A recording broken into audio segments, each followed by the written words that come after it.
So YouTube, this is the second time I'm recording this video. The first time I did this and recorded it all this way, but I think it doesn't look very good. So I'm on a phone, so I'm just going to record it this way.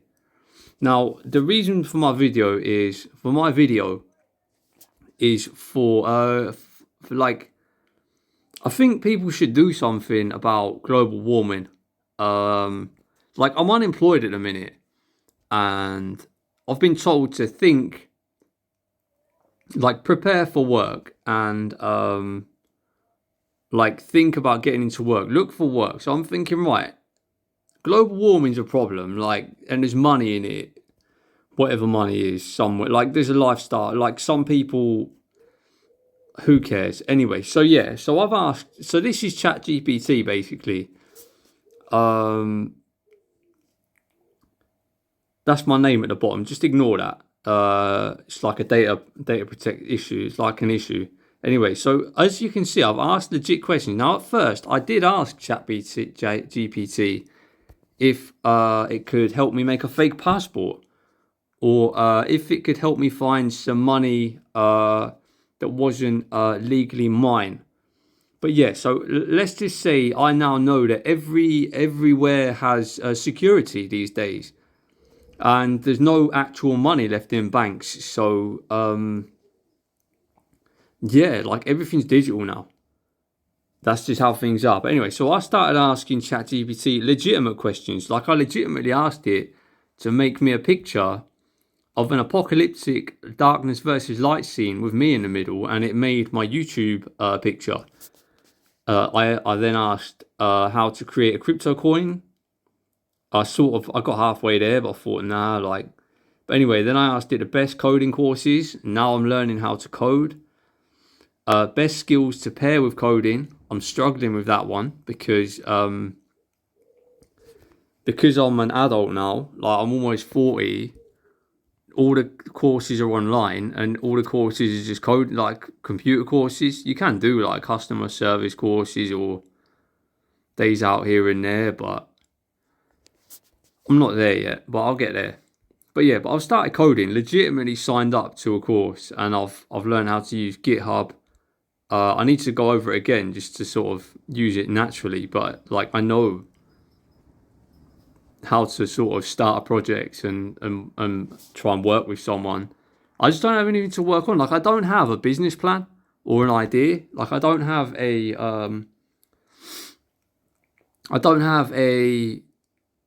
like a I don't know. To me, it feels like the way money today is a bit like, financially, people are very predatory and wasteful. I don't like it because I'm losing. But I guess that's how it is with money. If someone someone gets money, someone loses money. But then that started me thinking about, like, what else don't I like about the Earth? Then so I've asked. So you see here, I've asked GPT, like, create a charity website, like Earth Charity. You know what I'm saying, like save the planet charity. But here was my first question: Earth's population capacity. I'll go to the top. So I asked ChatGPT, what is the maximum number of people planet Earth can support? ChatGPT's come back. So I'm just like, I'll read through this. The maximum number of people Earth can support, known as its carrying capacity, is not a fixed number. It depends heavily on 1, lifestyle, 2, technology, and 3, environmental constraints. And it goes into, like, you could have 1 to 2 billion people living with, like, even in a country like England or America, or you could have 5 to 10 billion people living in, like, if everyone lived like someone in India, probably like China, maybe Russia, like, whatever. So I'm not going to make this video. So I literally recorded a whole other video, and it all looked like this, which is a tiny pattern, a tiny sort of screen on the phone, like on the screen you can't read. But anyway, so my issue is that, like, I'm unemployed. At least I want to do something about this. My government knows this is an issue, and it's just like, it's not doing anything about global warming. All it's doing, like you can tell me it is, but further down this list, I'll almost prove to you that it isn't. So lifestyle consumption patterns, like one is yeah, and then technology. So this is my government's thing at the minute. Like technology, yeah, you could technology your way out of the problem. But then it says here, like, but high-tech solutions also require rare resources and energy, which can impose limits. So yeah, like if you build, like if you like technology it's got another cost, it's got an extra cost. There's got to be a point where the government just says like you can't like you can spend money to make money, but like you can't put that into an environment. Like if you destroy part of the environment, it's gone forever, and I mean forever. Like that thing that you destroyed is never coming back. Like you could try and go and get another one, but again, you'd be moving that from another place to where you are and just pretending there's not a problem. Like so, yeah. So food production, like so, if everyone was mostly vegan, the Earth could have 10 to 12 billion people on it. But do you know what I mean? Who is mostly? Well, I'm sort of half vegan, but I do eat meat. Anyway, but yeah, most of the time it's pasta and veg, whatever, any pasta and veg meals. But like, yeah. So then there's summary estimates. Like you can read this, but today, ChatGPT thinks there's about 8.1 billion people on the planet. Now, when I was young, well, about 30 years ago, there was a bit less than 6 billion people on the planet. So this is 30 years ago, and now there's 2 billion more people on Earth apparently. And it says they are consuming the equivalent of 1.7 Earths per year. That's probably a measurement, like an official measurement somewhere. But yeah.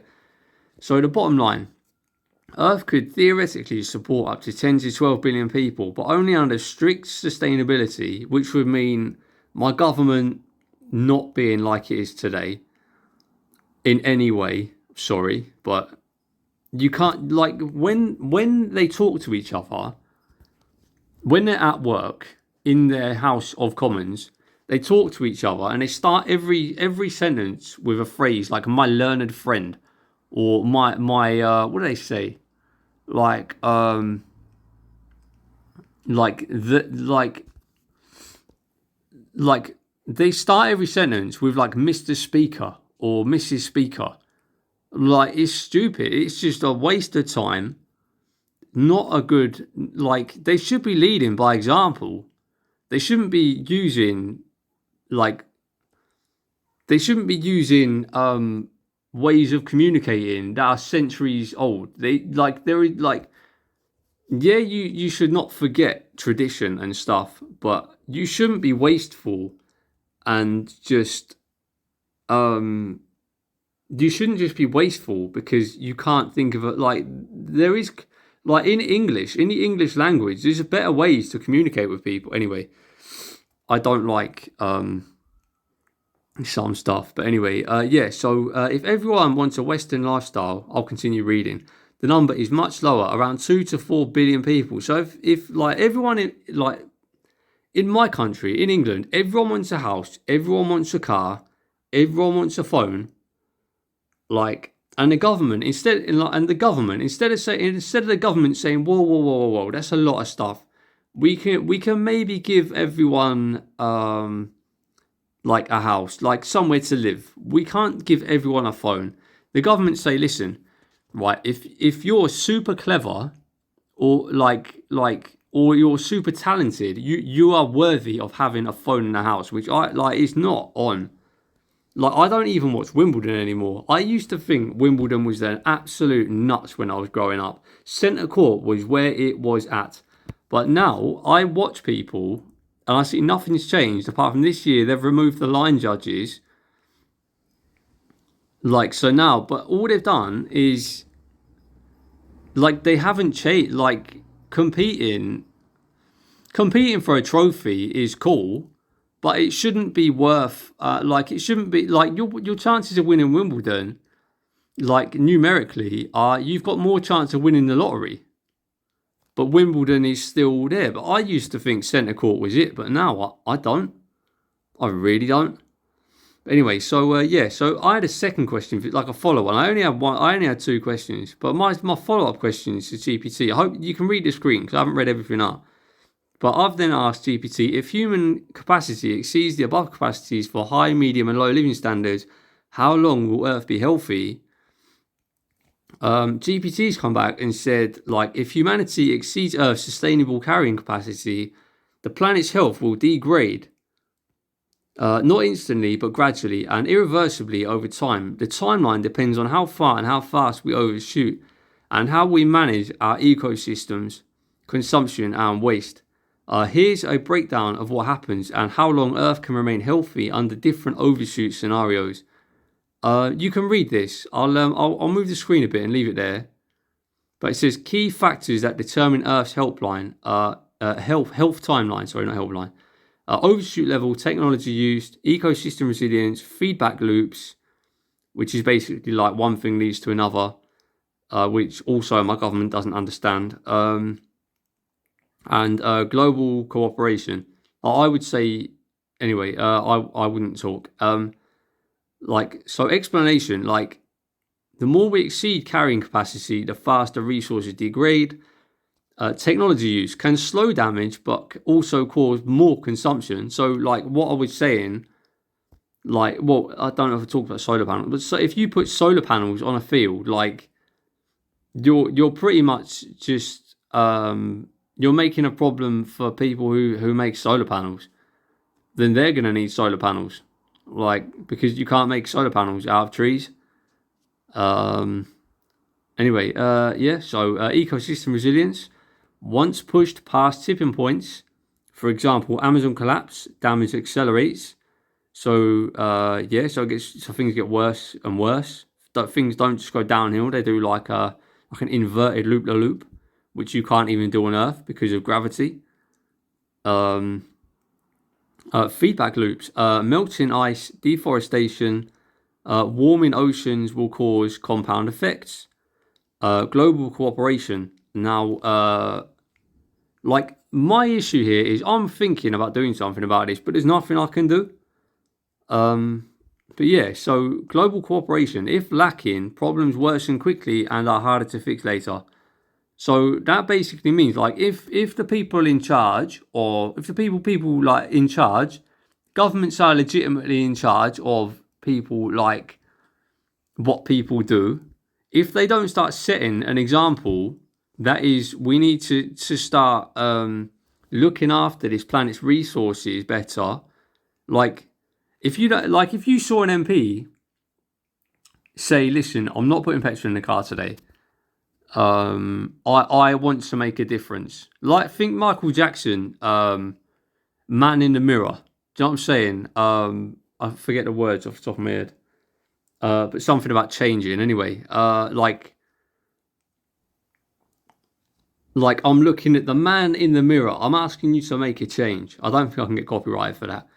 Anyway, so yeah, like, if you saw people in charge leading by, but instead you see them in big expensive cars, surrounded by security, traveling to big old buildings, like, it's like, it's not an example that I like. Anyway, so yeah, so I'll continue with this chat. Estimated timelines by overshoot level, slight overshoot. So if Earth would have 9 to 10 billion people with medium lifestyle consumption, the Earth would stay mostly happy for 50 to 100 years. Now, bear in mind, one person, so one generation, one person would see sort of life as we know it today. Like, and then if someone was born in 100 years, they would, like, be wondering why there's a lot of, like, things that just used to exist. But it will be possible to recover. Some stuff would be. Moderate overshoot. So if 10 to 12 billion people with high living standards were living on the Earth, The Earth would stay moderately healthy for 20 to 50 years. Now, ChatGPT at this point is supposed to be quite clever.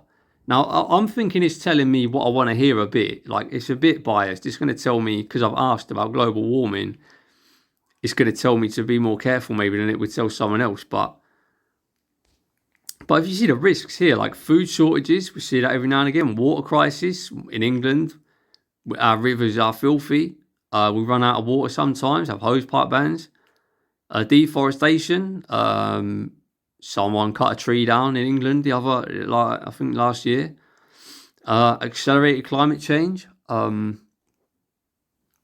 Yeah, so and we see that it's all people talk about these days in in England. Every time it gets hot or cold or wet, it's climate change. It's all we talk about. So we're there. Outcome: resource wars, global inequality, and partial ecosystem collapse. So yeah, that's our world as we are living in today. And parts of the next bit are also true. A severe overshoot. So with 12 billion people plus on high consumption lifestyles. Now, bear in mind that like there's about 8 billion people on the planet, which is a lot. And this parts of this severe overshoot are also true. Like there is some parts of this earth. I'm not just talking about like old people, that should live a long time. I'm on about there is parts of the earth that should live a long time, but in 20 years they're going to be gone. Like people, like if you live next to an oil well, or you live if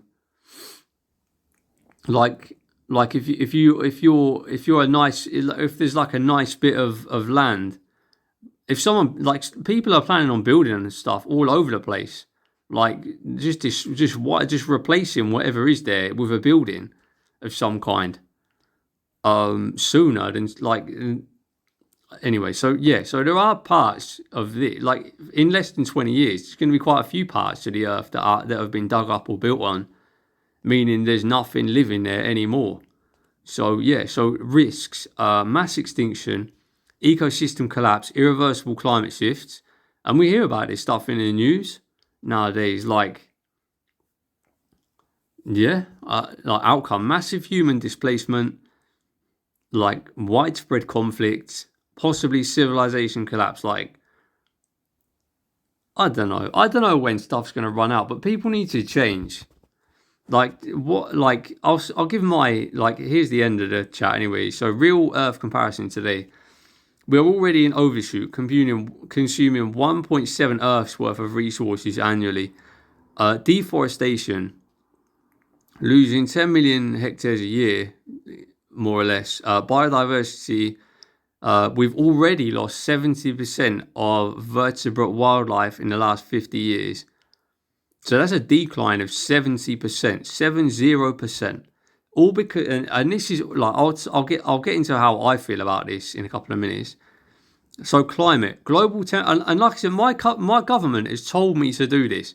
They've said, listen, use your brain, Johnny. Think your way to getting some money. And I thought, well, I could start a website, but nothing going on there. I could but in the end, I'm going to be a cleaner or maybe a cleaner somewhere. Maybe I'll work with someone. Who cares? Anyway, so climate. Global temperatures already up 1.2 to 1.3 degrees, heading to 2 degrees. So that's an average global temperature. So that basically means like if there's a large patch of ice somewhere that is only just ice, that's now gone. Yeah. And if there was a large part of the earth where something was almost too hot, now it's too hot. Anyway, the takeaway. So this is the end of the chat. I'll read this. If current trends continue, rising population and high resource consumption, Earth's ecological health will sharply decline within 20 to 50 years, possibly triggering irreversible damage. So this is what ChatGPT would recommend. We either shift lifestyles, embrace sustainability, and invest in eco-friendly tech, or we face widespread suffering, both human and environmental, within this century. So I could live to see, within my lifetime, stuff could go wrong. Anyway, then it just says, would you like to future modeled out or specific years for 20? It says, would I like to ask another question, basically? And I was thinking, I'll leave it there. But why I'm putting this up is because my government is not setting a good example. Um, they don't talk to each other in proper English when they're at work in England. They like, even in other countries, like they all sit staring at like governments today are wasteful. They're financially I think very predatory. And I'm not just talking about trade wars. Like everything costs money. Like if you're rich, that's fine, but the government would say that everything costs money. Like what they need to do is, instead of counting money while they're sat at a desk, is just put a pen down or whatever, or shut the laptop, or turn the computer off. Like move the chair backwards while they're sat on it. Like scoot themselves out of that, stand up, and actually go and do something that is gonna make a difference somewhere. Because at the minute, like I watch TV on Sundays and news sometimes on a TV, and people just like, it's fair if you see someone on the news talking about money, you think, yeah, that's sort of your job. But if you think like they interview someone like a politician or a business person, and they'll say, listen, like, how's the money situation? And the person will be like, yeah, it's difficult, but I'm getting by, it's good. And I'll think like, yeah, that's a good interview. But then you think like the more, like what I've noticed is the rest of the time, all they do is sit down and count money. They don't act like. There's a bit in a film called Snatch, which is arguably the best film ever made. Um, I think like, and it's an English film as well. Like, so I can say like in England, like possibly the best film ever made. Um, yeah, but there's a bit in that where there's like it go like that film goes around the houses. It's got characters from America, from Russia, and then from England. Some people are called gypsies, which I don't think like I don't think exist in this day and age. Like not like in the film. I think now they all want houses. But anyway, so there's that. But yeah, there's a bit in the film where there's a Russian. They're thinking about stealing a diamond from someone. Some Russians are thinking about stealing like one diamond. I mean, bear in mind it's a film, so it's not supposed to be real. But one Russian gets angry at the other Russian on the phone, and he just says, like, if you're my brother, think like my brother. Get someone else to steal that stone. And that's how I feel about my government. Like, I'm putting in all this effort. I'm putting these random YouTube videos up that no one watches. But I go around every day. I walk about. I see people driving, like, making 2 mile driving trips to nowhere. Ridiculous. But anyway, but that's how I feel about my government. Like, they need, like, not even funny to have what, like, if I saw my government have one idea, I don't think I'd be angry, because like a new idea, like ChatGPT is half the solution. Like, but now the government, the answer is there, not the government. The answer is there. The answer is people need to start using less stuff. So if the government says, like, if the government started leading by example, for example, and say, listen, I can't afford to have my phone, and I can't afford to put petrol in the car, but that's going to leave me with a house. Maybe I could borrow sort of internet time or game time or communication time from someone else, like a bit like back in the 1950s, where you had to sort of use someone else's phone sometimes or whatever. But like, do you know what I mean? If they set an example like that, I think that'd be a good thing. But anyway, I just wanted to put this long ranting video up. But if you see this, like my government told me to do this, by the way. They told me to look for work. And this is me having questions and looking for work. But yeah, I'll leave it there. Peace out, YouTube. Save the planet.